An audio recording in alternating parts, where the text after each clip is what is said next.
Ang ating pambansang bayani na si Jose Protasio Mercado Rizal y Alonso Realonda o mas kilala bilang Dr. Jose Rizal ay isinilang sa Calamba, Laguna noong June 19, 1861. Bininyagan siya sa simbahang Katoliko noong July 22, 1861 ni Padre Pedro Casana, isang taga-Calamba. Narito ang kahulugan ng kanyang pangalan. Ang Jose ay pangalan ng patron ng kanyang ina na si San Jose. Ang Protasio, pangalan ng patron sa kalendaryo kung saan natapat ang pista ni San Protasio sa kaarawan ni Jose. Ang merkado ay isang salitang Espanyol na ang kahulugan ay market or palengke. Ang pangalang Rizal ay salitang Espanyol na luntiang bukirin. Alonso, ang unang apelyido ni Doña Teodora Alonso Realonda.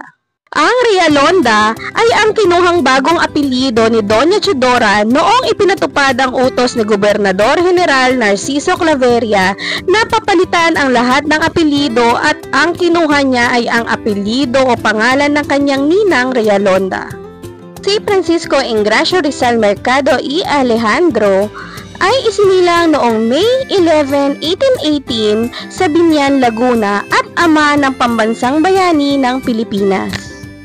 At ang kanyang napangasawa ay si Teodora Morales Alonso Realonda y Quintos ay isinilang sa Santa Cruz, Manila at ina ni Dr. Jose Rizal.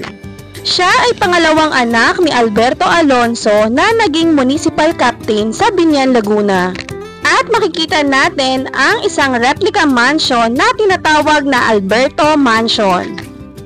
Alberto Mansion was owned by Jose Alberto Alonso, and Alonso is father of Rizal's mother, Teodora Alonso Realonda. Kaya atin ang silipin ang replika ng Mansyon Alberto or kilala sa tawag na ang Dambanang Rizal. Ang Dambanang Rizal ay isang kopya ng orihinal na dalawang palapag, istilong Kastilang kolonyal na bahay sa Calamba, Laguna. Kilala din ito sa tawag na Museo ni Rizal sa Calamba. Ang museyong ito ay tipikal na kwadradong bahay na bato, nagpapaalala sa mga tahanan ng mga nakaluluwag na Filipino noong panahon ng pananakop ng mga Espanyol. Ang ibabang bahagi ay gawa sa batong adobe at ladrilyo, at ang itaas na bahagi ay gawa sa matigas na kahoy. Sa bukana ng bahay, mapapansin ang karwahe, isang simbolo sa panahon noon na mayaman ang pamilya Rizal. Sa unang palapag ng bahay ay orihinal na ginamit bilang kwadra ng mga kabayo at karwahe. Naglalaman ito ng ilang mga bagay tungkol sa pagkabata ni Rizal, kabilang ang mga eksaktong kopya ng sinulat ni Rizal at mga guhit at orihinal na katibayan ng binyag. Makikita rito ang talaan ng kapwa-pamilya ni Rizal mula sa kanyang ina at sa kanyang ama. Pagpasok sa bahay, makikita na rito ang paintings at iba't ibang gamit na may kaugnayan sa ating pambansang bayani.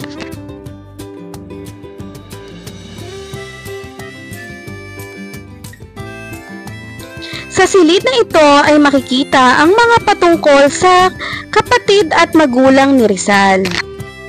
Ikinasal ang mga magulang ni Dr. Jose Rizal noong June 28, 1848 at nagkaroon sila ng 11 anak, 9 na babae at 2 lalaki. Ang panganay na kapatid ni Dr. Jose Rizal ay si Saturnina mula 1850 hanggang 1913. Ang kanyang palayaw ay Neneng at ikinasal siya kay Manuel Hidalgo.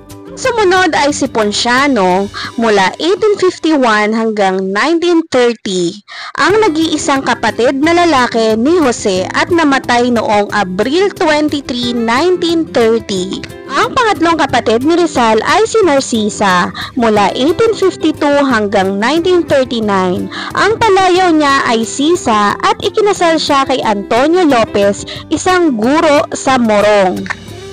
Ang pang-apat ay si Olympia mula 1855 hanggang 1887. Palayo niya ay Ipia at ikinasal siya kay Silvestre Ubaldo. Ang sumunod ay si Lucia mula 1857 hanggang 1919. Ikinasal kay Mariano Herbosa ng Calamba na namatay sa sakit sa kolera at ayaw bigyan ng Kristiyanong libing dahil bayaw niya si Jose. Bago si Rizal ay si Maria mula 1857 hanggang 1945. Ang palayaw niya ay si Biang at ikinasal kay Daniel Faustino Cruz ng Binyan, Laguna. At ang sumunod ay si Jose mula 1861 hanggang 1896. Ang palayaw niya ay Pepe at napangasawa niya si Josephine Bracken. Ang sumunod ay si Concepcion mula 1862 hanggang 1865. Ang kanyang palayaw ay Concha at ang kanyang pagkamatay ay nagdulot ng unang kalungkutan kay Jose. Ang sumunod ay si Josefa mula 1865 hanggang 1945. At sinundan ito ni Trinidad na mula 1868 hanggang 1951.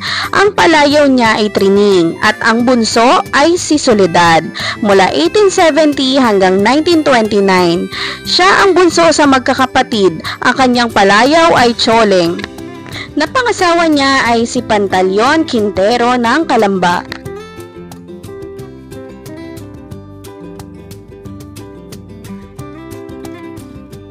At sunod naman ay dumako naman tayo sa itaas na palapag ng kanilang tahanan.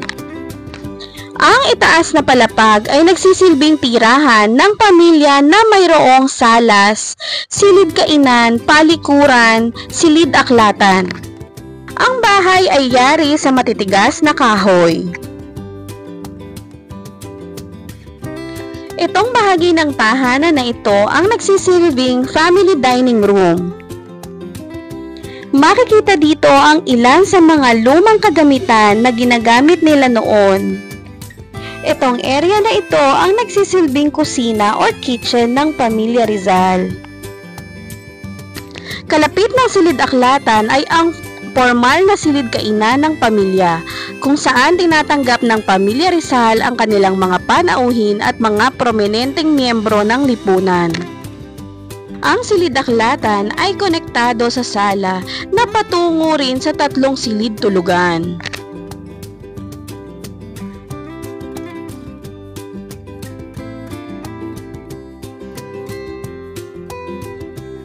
Ito ang kanilang sala. Dito nila tinatanggap ang kanilang mga panauhin, mga kamag-anak at mga kaibigan.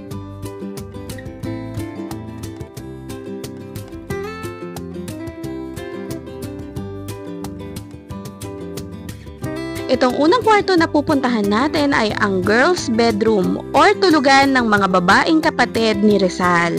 May makikita tayo dito ang isang kama at ang gumagamit lang nito ay ang panganay na kapatid ni Rizal. Ang ibang mga kapatid naman na babae ni Rizal ay natutulog lang sa may sahig at naglalatag lang sila ng sapin.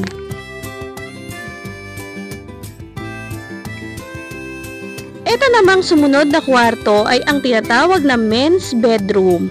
Dito natutulog ang dalawang magkapatid na lalaki.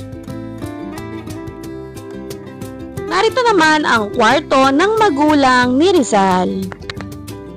Halos lahat ng kagamitan dito ay orihinal na furniture nila noong unang panahon. At ang pinakamalaki sa lahat ng kwarto ay itong punong silid tulugan.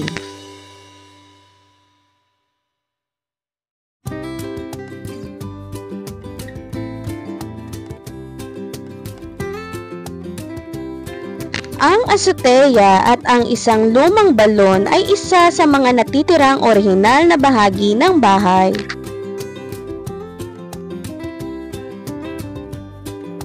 Sa likod na bahagi ng bahay ni Rizal ay makikita ang malawak na damuhan na ito at kung halimbawa naiihi kayo, meron naman ditong public CR.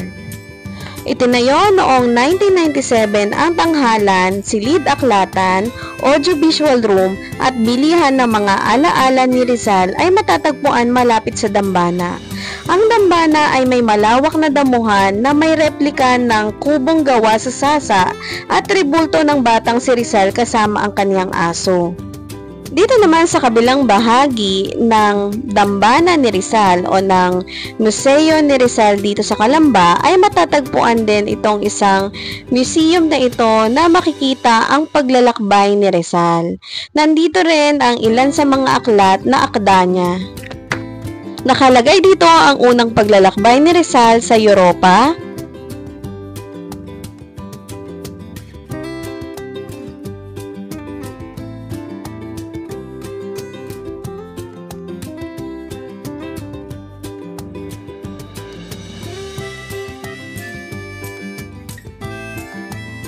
mababasa din dito ang kilusang propaganda. Makikita rin dito ang kopya ng Noli Me Tangere at El Filibusterismo. At dito na muna magtatapos ang ating paglalakbay, at kung meron kayong request na kung saan gusto nyo bisitahin namin at alamin ang history, don't forget to comment. At kung nagustuhan nyo naman ang aming mga content, don't forget to like, subscribe, and pakihit na rin ang notification bell para updated kayo sa mga bagong video na i-upload namin. Bye!